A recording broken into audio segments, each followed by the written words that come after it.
Ferguson, Missouri erupts in a wave of violence as a grand jury reaches a decision about the police officer who shot Michael Brown. Stores were looted, others were set on fire, and crowds confronted police. I know that there's at least a dozen buildings that have been set on fire. Most of those are total losses. I know that I have 2 St. Louis County police cars that are basically melted. The violence comes after a grand jury decided not to indict Darren Wilson, a white police officer, for firing the shots that killed Brown, an unarmed black 18-year-old.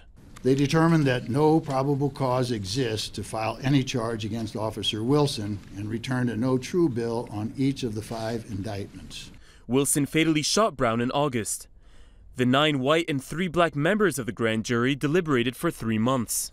Mountains of evidence handed over for consideration.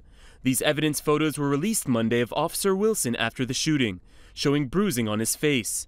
Other photos show blood inside Wilson's police cruiser. More possible evidence that there may have been a struggle between Officer Wilson and the 18-year-old. The physical and scientific evidence examined by the grand jury, combined with the witness statements supported and substantiated by that physical evidence, tells the accurate and tragic story of what happened. Angry crowds poured into the streets within minutes of the news. Police used tear gas to try to disperse the protesters. Protesters shut down at least 1 St. Louis highway, and the FAA diverted at least 10 flights because of concerns about gunfire aimed into the sky.